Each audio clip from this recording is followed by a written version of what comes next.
From the financials and political capitals of the world to the heart of innovation, this is Opportunities to Consider with your host, author, speaker, and corporate strategist, Hunter Gaylor.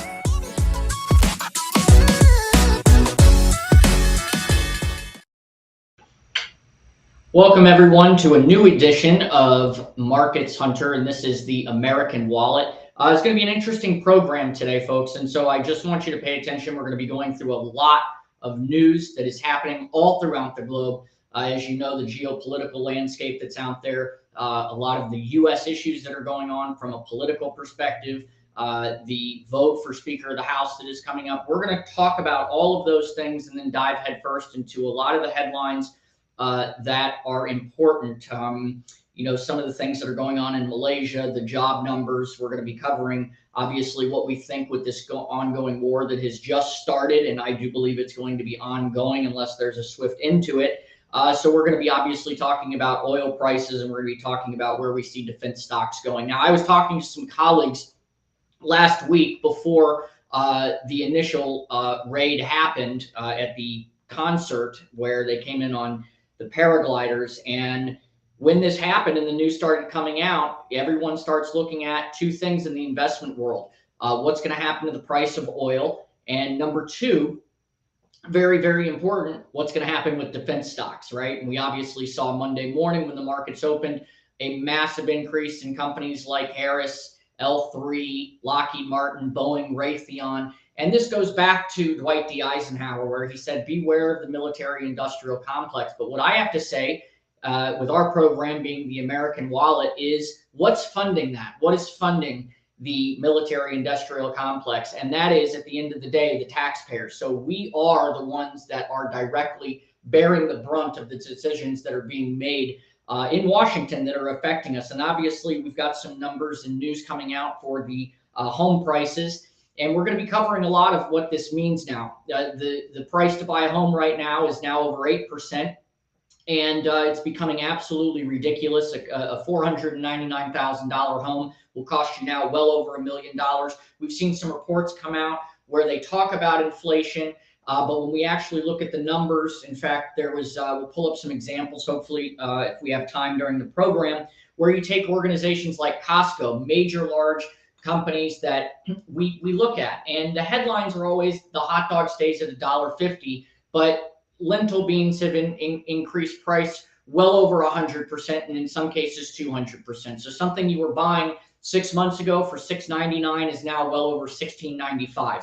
And there's many, many cases and examples of this that are being covered and not being talked about. So we want to make sure we talk about it right here on the American Wallet. So thank you for joining. We really appreciate it. And make sure you like and subscribe. We're on Twitter. We're on x.com. LinkedIn, YouTube, Facebook. I mean, we're all over the place. We've got the Rumble channels coming, and we've got a lot of really good headlines that we're going to come and bring you. So, in fact, I just kind of want to dive into it right now. I want to get some of the reactions on this. I want to play this clip here this was on Squawk Box on CNBC with former Speaker of the House, Paul Ryan. Now, you have to understand, I want to give you a little context here. So, former Speaker of the House, we're right now in the U.S. and we do not have a Speaker of the House. There's been a lot of conversations going back and forth on who that's going to be. We saw Trump come out and support Jim Jordan, but we also know that Trump's going to be going into D.C. next week on Tuesday. So hopefully we'll be able to bring you another episode of the American Wallet and see what that means for your wallet with these decisions. Because right now we can't vote, we can't do anything, and yet we see the White House approving aid packages and all sorts of stuff. So let's get a little of his comments here, and then we'll dive into what we think that means. Or aren't you, in terms of a speaker being elected this week?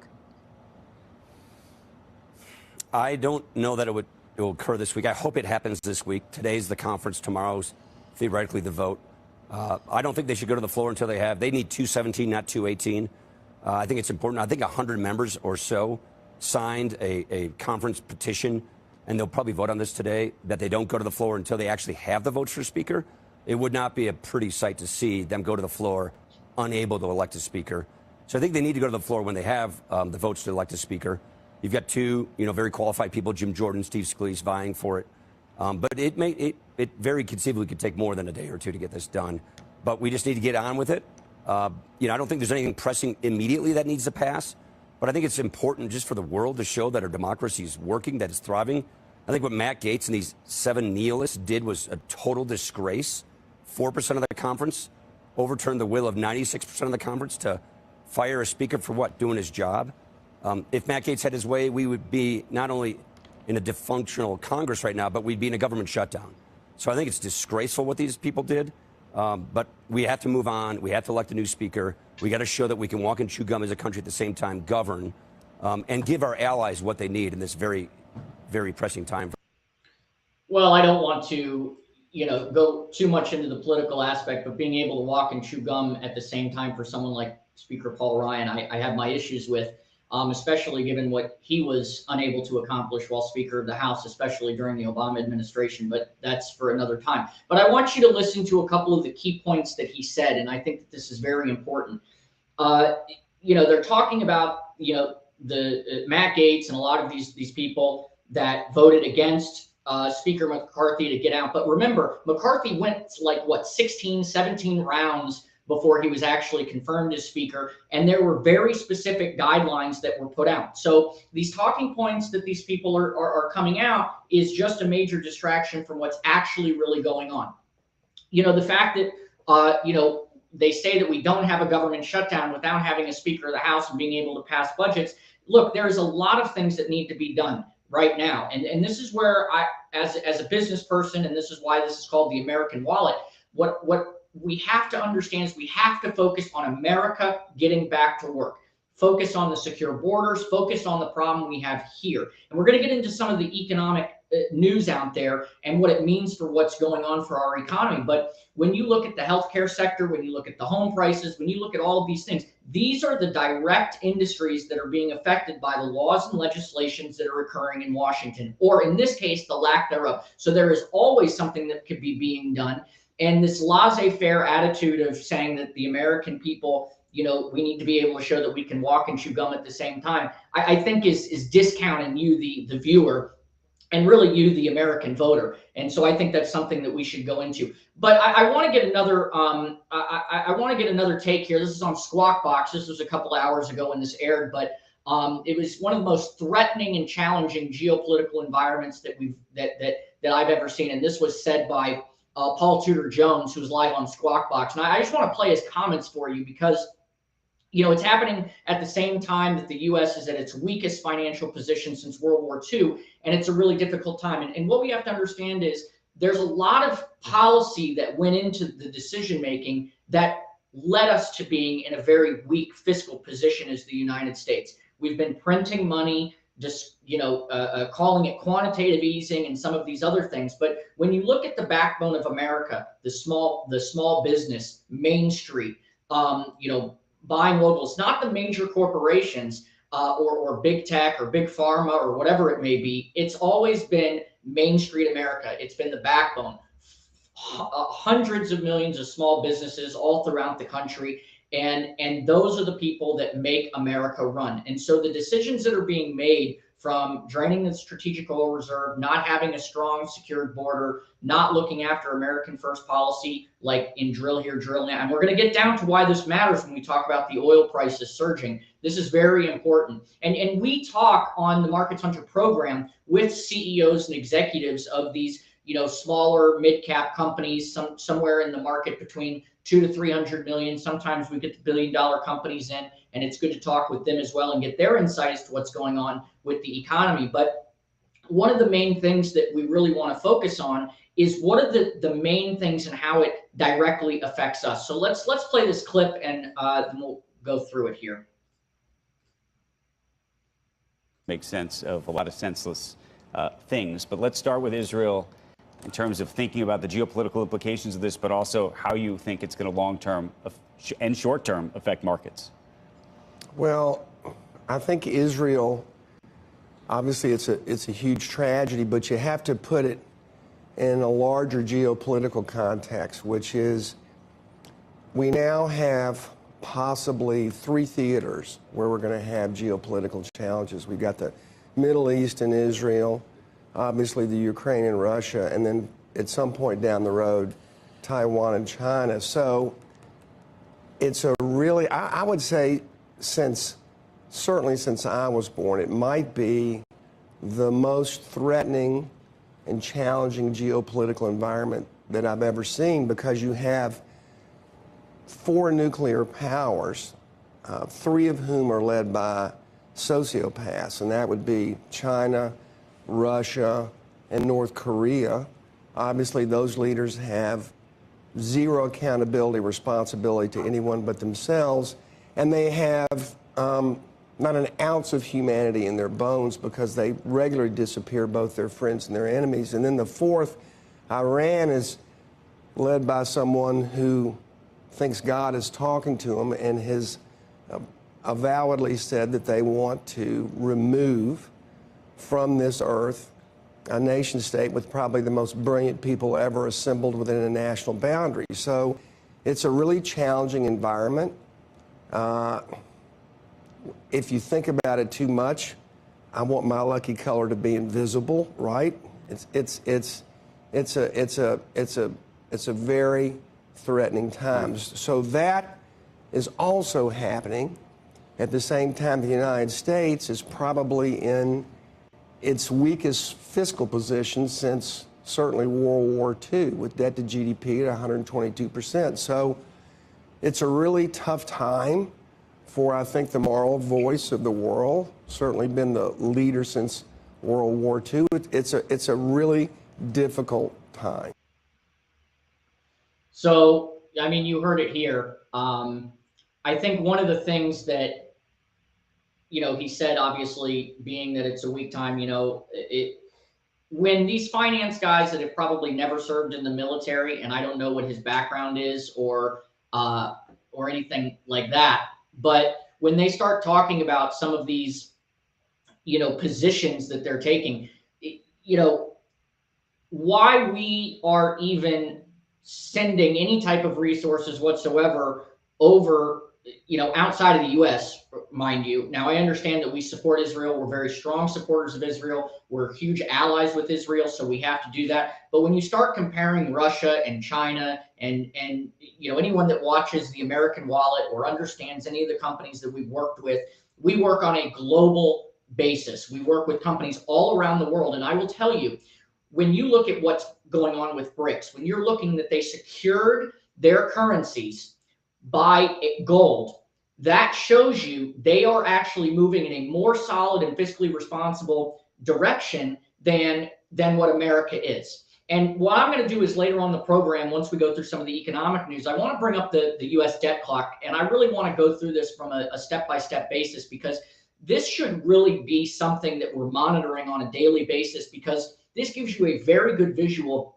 as to what's going on with our resources, where investment dollars are going, where our debt is going, and how it's increasing at the rate of which it's increasing. We're just coming into Q4 now, and in the end of 2023, and it's been a very tumultuous several past years. You started with the global pandemic, you had a lockdown, you had the 2 weeks to slow the spread that turned into 2-3 years, and we still have rampant COVID. We still have all of these medical issues that are going on. And there's actually one article that I wanted to talk about here, and we're actually going to skip down to this because I think it's very, very important for this. But there was an article that came out that I was reading, and I wanted to make sure I shared it with everyone. But there was the biggest ever U.S. healthcare strike begins as 75,000 Kaiser Permanente walkers walk out. 75,000 Kaiser Permanente walkers worked out. Now, I've worked in the healthcare space.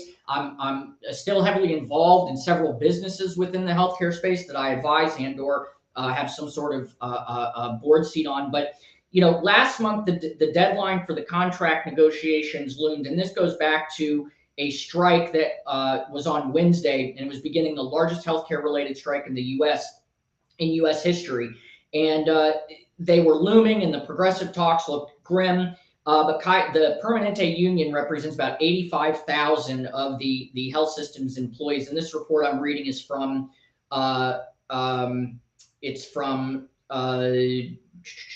healthcare giant skyrocketed during COVID. This is an article from the economics section of InfoWars. We can kind of go through that. They give all the references here. And this is part of the trade unions, but really wanting to go through.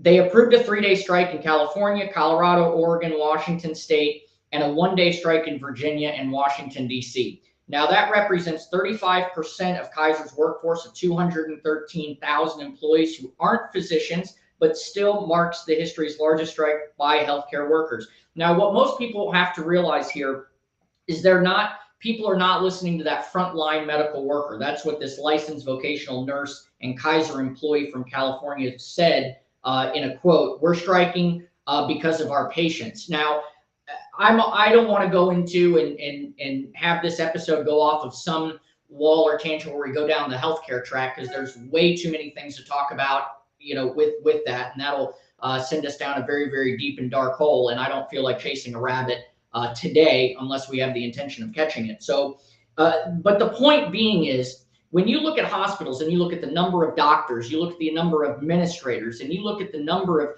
pieces of paperwork and assets and regulation and insurance and all of these things, multiple industries involved in this one thing, and you have one of the largest strikes, that should tell you that there should be some red flags going up saying, if this is happening now, what's going to happen in the future, where we have massive rising interest rates, massive inflation, we have soaring gas prices. What's going to happen? We're moving into the winter months. People are going to get sick. Kids are back in school. You're going to see, more drain on the resources of the supplies. We learned during COVID that we did not have a good supply chain. So these are things that we look at how it's going to affect us. And when Congress gets back in session and they vote on the House, I can guarantee you that healthcare related incentive packages, bailouts, whatever may end up happening, is definitely going to be part of the talking points that are going to be going on. And so I think what we have to look at is we have to say, okay, as taxpayers, where are my dollars going to give me the proper level of infrastructural support that we need in order to run a country? And running a country like a business, not running it like, you're a kid with an unlimited budget at a candy store, which is what we're doing. And I don't want to get into the Ukraine numbers. We're going to save that for another one. But I want to play this clip that we have up right now. This was on Bloomberg. And this is the Atlanta Fed chief. And I just want to play this, and then I kind of want to talk a little bit about it. More for us to do. And as I said, we're at 3.5 to 4. That is not 2. We've got to get to 2. I actually expect that there will be bumps along the way. But I actually think we're in a good place for policy to get us to 2%. And I will also just share that, we have to do those, the summary of economic perspectives, or the dot plot. In my outlook on the dot plot, I don't have a recession in it. I have the economy slowing down, but not moving into a recessionary mode, because there's a lot of momentum that was present, and I think that is going to be able to sop up a lot of our slowdown. Okay, so let's talk about the momentum. One of the things that's been dominating the news on the economic side, while we're not talking about wars, has been the 10-year yield, and the question of whether that has been, is it doing the work for the Fed? I mean, basically, look, everybody in this room wants to know, are we raising interest rates again, or are we done? I know you may not be able to answer that directly. Well, I'll answer it as directly as I can. And look, I've been on record for a while to say I think that our policy rate is at a sufficiently restrictive position to get inflation down to 2%. We have clearly moved into a restrictive place. The economy is clearly slowing down, and a lot of our policy impact has yet to come. There's a lot of refinancing, as many of you know, that is going to come over the next year and a half or so. All of those are going not mortgages, commercial debt. Commercial, right, okay, commercial and corporate bonds and the type of thing. Those are all going to come in at a much higher basis, which is going to limit the amount of energy that those are going to be able to produce into the economy. And I talk to businesses all the time. They're all telling me things are actually starting to move back to a more normalized place. And that means that supply and demand are getting into balance. We're going to get that inflation at 2%. So I actually don't think we need to increase rates anymore. And I think we are at a good place in that regard. So obviously there's a lot to unpack in that, but I want to go to something that a lot of these people are not taking into account. And I gave this on a market update for the American Wallet the other day, but the job numbers not as great as the headlines make them seem. And this is an article by Schiff Gold, which he does a great job in breaking this down. But when we start with the Bureau of Labor Statistics or the BLS, right? It's they released a non-farm payroll report for September on Friday. That was Friday last week. Again, the headline numbers didn't reflect the reality. And I want to go to cover this a little bit. The projection was for about 160,000 new jobs, and the number came in at about 336,000 jobs. Now, when you look at it on the surface, it's, wow, I almost doubled my numbers. But in reality, despite of all the new jobs, the unemployment rate went up from 3.7 to 3.8. So let me ask you a question. How does that happen, right? Shouldn't it be if the job numbers go down, the unemployment rate, or if the job numbers go up, the unemployment rate should go down? Now, I don't want to have an economic argument, but we will be having, people like Stephen Moore and Steve Forbes and some people on the American Wallet to be talking about this. But, the labor force participation rate was unchanged. It was 62.8%. And that doesn't really make sense without an increased number of people in the labor force looking to work. And there's a lot of people that don't want to work. It's unbelievable to me. But this is what I really want to focus on, okay? One of the most critical ways to analyze this is private sector versus public sector. Okay, so there's a huge difference between the private sector and the public sector workers. Okay, so the number one is a private sector worker, and their salaries are covered by the profits of their their employers. But government workers, their salaries have to be paid by the taxpayer. This program is called the American Wallet for a reason. When you see that the largest government spending and the largest employer is the federal government, we, the taxpayer, that's all the small businesses, that's the private sector, that's all these organizations and groups out there that have to pay for this overhead. And as we know, government is extremely inefficient because they're not using or not running like a business. When we run businesses, you look at, large titans of industry like Carl Icahn and, and the likes. When they look at a business, they look at management and they see what the distribution of resources look like. They look at how are you running your organization? How are you maximizing the efficiencies of your supply chain? Where can you cut costs? Where can you increase marketing and advertising? What can you do to increase your revenues but decrease your spending? When you look at your COGS or your cost of your goods sold, what are you doing to maximize the total efficiency of how you run your business in order to gain a profit? And that's a huge mentality switch between a government worker that processes paperwork versus a private sector job, which is trying to create goods and services. So this is very, very important when we look at these job numbers that come out, because we have to do a deep dive into what it actually represents. And that's a big problem, because when the talking heads on the news media come out and they say, and the White House says, look at our job numbers are great, until you actually start peeling back the layers of the onions, will you start getting the actual truth and fact of the matter. So when you think, we talk about massive potential hirings of IRS agents, you look at, all sorts of less money to devote to more productive uses that would gain more production of goods or a greater supply of services. These are all the things that we look at. Now, when we look at where our dollars are supposed to be going, we look at roads and infrastructure, and we look at building and municipality and parks and all sorts of things that go into the betterment of we the people. I think what we have to look at is we have to be able to go and do a deep dive into the numbers. And when you do that, it reveals that the economy is losing full-time jobs. It's while adding part-time jobs, and you have to look at that. A lot of those people are working 2 and 3 jobs. So that's another thing that we have to look at. So the household survey, they discovered that part-time workers accounted for the entire increase of the number of job holders rising by 151,000 seasonally adjusted. And yet another month, the number of full-time workers dropped about 22,000.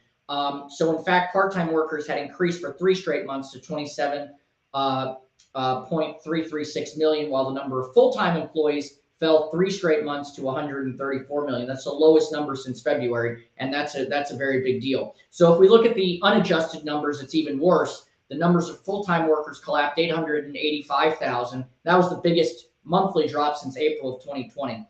So, as you go into this, I think people are forced to take a second or third job because their main job no longer is enough to cover what needs to be covered with rampant inflation and higher gas prices and higher food prices. And obviously now where you're seeing the household, your mortgage rates going way above 8%, this is it's definitely a ticking time bomb. And so we do want to make sure that we keep our eyes on that. Now, I want to take a number on the. I want to take a little transition here because we do talk about increasing the gas prices. There is a active war going on in the Middle East. It's terrible. There's a lot of unfortunate things that are happening, but I do want to. I want to see if we can find that clip while we're going through this. But there's a clip that from when former Governor Mike Huckabee ran for president.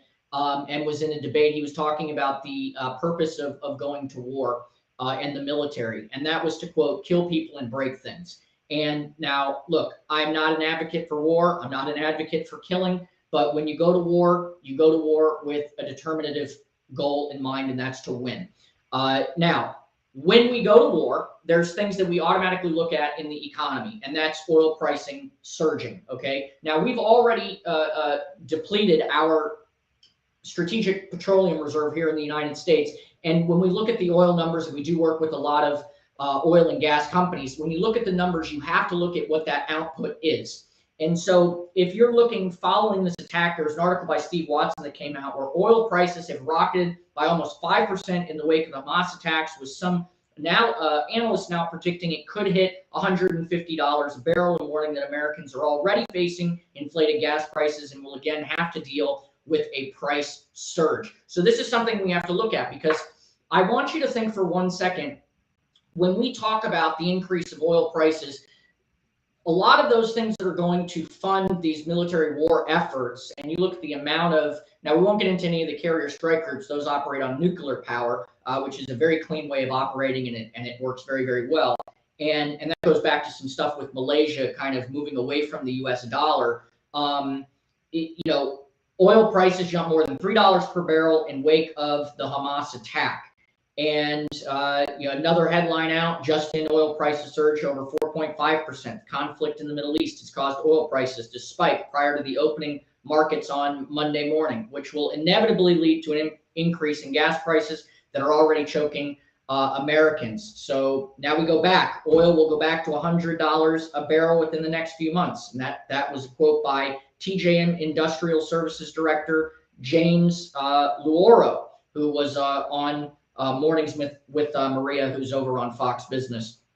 You can also check out our New to the Street show, which airs on Fox Business as well. So we encourage you to watch that. Here's another tweet. Oil jumps as much as 5% on fears Israel-Hamas war may widen. And we do know that that's probably going to be the case. There was an article out on Zero Hedge that notes that oil prices have been a veritable roller coaster in just the past 10 days. But in retrospect, last week's oil tumble now seems like ancient history. And after Sunday's unprecedented events in Israel, oil has moved sharply higher after the weekend attack by Hamas against Israel, with Brent topping 88 a barrel to repair some of last week's heavy losses. And according to some, is set to continue rising until it tops $150. So we're going to monitor that. We're going to keep our eyes on what's going on with oil.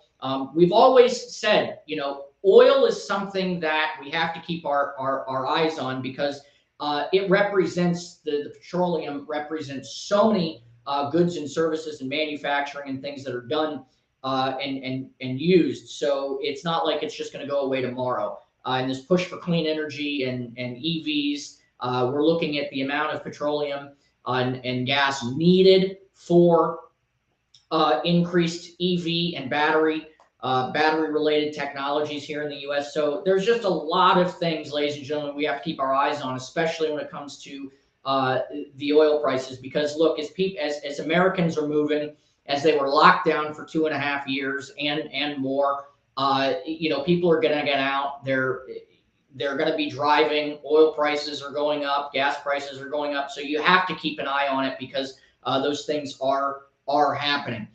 Now, you talk about the job numbers. You talk about people having to get multiple jobs. This becomes, as you can tell, just a cycle that is taking place right now, because you have to get more jobs to be able to, maintain your current standard of living. You have to be able to afford the gas prices that are increasing and the food costs, while our dollar is losing value on a daily basis. And I want to let's bring up the national debt clock. I want to bring that up so we can kind of share that with the audience here.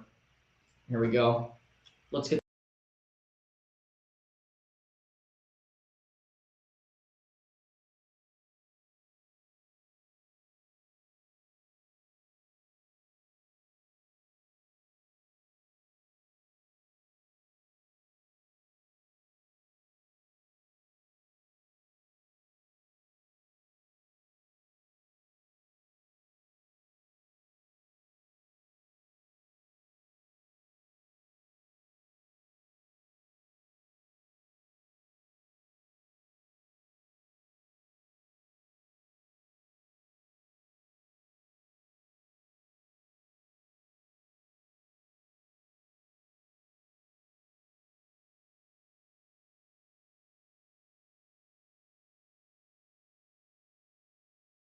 See, there's just a tremendous number of things that are going on right now, and it's very, very important. Some interesting changes on the debt clock. We have the U.S. Treasury dollars that are now out there, and we have workers' compensation. We have the total U.S. gross domestic product here. And then I just want to focus on the prices. You go back and you look at the now we're at 124%, and that's the U.S. federal debt to GDP ratio. So when you start considering things like this is where we really need to have our focus, because as car loans, student loans, mortgage rates that are increasing for those that didn't have a fixed amount, that's something that you have to keep your eyes on, because this is something that's very, very serious. Now, I want to go over real quick, and I want to look at some of the new things that have been added to the debt clock. Obviously, you have your revenue, income tax. We have charitable donations. That's a big one that's going up. But I just want to look here. Our dollar supply is going down. So there's some interesting movement that's going on here. So we just want to make sure that we keep an eye on that. Now, as we focus and we look at what this means, it means rampant spending is out of control. And so when you look at our defense and our war budget, you look at Medicare and Medicaid, you look at Social Security, you have to understand that this is what is driving, okay, the decisions that are being made in Washington. If we cannot get the debt under control, if we cannot get our spending under control, it's just going to continue to affect every business out there, because of, when we talk, there's a lot of companies, we get a lot of companies on. If you watch the Market Hunter program, the American Wallet is an overview program where we cover a lot of the headline news stories and kind of break it down, because the goal is that maybe you've missed one of these stories, but just like when we talk about the House shutdown, and we want to separate kind of the truths from the falsehoods, or outright falsehoods, but the scale of the national debt is a ticking time bomb. We have to end the omnibus spending bill. This continuing resolutions is a solid first step towards dealing with the situation, but its substantial spending cuts need to follow. So, and above all, government power to create money must be abolished, and that's very important.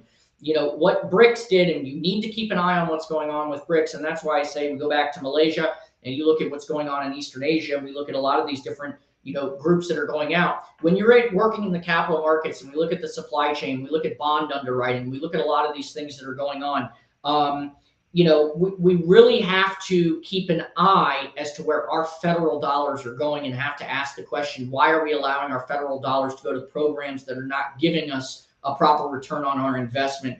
And that investment is a thriving and growing and increasing positive GDP output of the United States. And so, traditionally Congress would consider discretionary funding, spending on items issue by issue, appropriate funds. But right now under this system, there has to be equal number of subcommittees and all the stuff that goes in. But the problem is the amount of bureaucracy and the amount of cost and paperwork shuffling that has to go on for these bills to be passed so that we can actually feel it in the American taxpayer's wallet. This is something that is very important. We have to keep our eyes on it. So, as we keep following this and as we keep monitoring it, it's going to be very interesting to see what happens. In fact, this was on a podcast last month. Gates said, we made a commitment in January as part of the speaker contest that we would not govern by having one up or down vote on every desperate agency of government through continuing resolutions or omnibus bills. Then McCarthy tried to appease his party's right flank by bringing some members of the House Freedom Caucus on board to help craft a CR, or continuing resolution, that included increased funding for border security and other initiatives sought by conservatives, but Gates and his allies refused to budge, and now we're in the situation that we are in now. A couple of points of note that we have to go through here is when you look at this, and I just want to go back because he does mention here the border, our spending goes to, whether it's the border wall, whether it's border security, enhanced border security, and that's not just, people coming in via the Texas border, whether that's the Canadian border, whether that's ports, airports. There's a lot of ways that people are coming in, but there's some real issues going on in the American economy, right? And so that's something that we really need to focus on. So banks, obviously, we know have a very big real estate problem that's coming because people are just going to say, hey, I'm going to turn my keys in and now it's the bank. So when you figure all of these things that are going on, it is putting the American people and it's putting our economy in a very, very difficult place. Now, everybody knows that follows me or follows the American Wallet or my Twitter or some of the shows that we go on, is we are an advocate for the American entrepreneur, the business owner, the executive, the people that are responsible for hiring people, the people that are responsible for creating jobs, and creating an environment that gives people the educational resources that they need to one day get a job and then work hard enough to then move up in the rank of that job and then perhaps one day own the job, and creating that economic system of upward mobility where you can move from one class to the next class and create a strong middle supporting class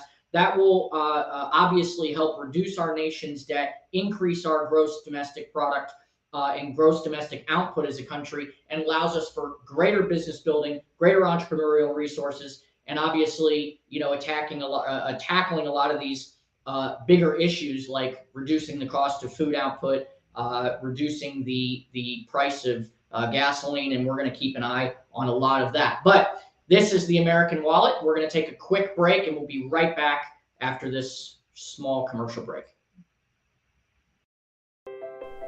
Lameness issues, joint pain, and osteoarthritis can be difficult to treat and debilitating for an animal's health and well-being. Take control of lameness issues and joint pain. Introducing Spring with OsteoCushion technology. With just one injection, Spring with OsteoCushion technology targets the root cause of lameness issues, joint pain, and osteoarthritis, helping animals do what they do best. And we're back with the American Wallet. I'm your host, Hunter Gaylor. Thank you for joining the program today. I just want to make sure that you follow us on x.com, Twitter /Hunter Gaylor.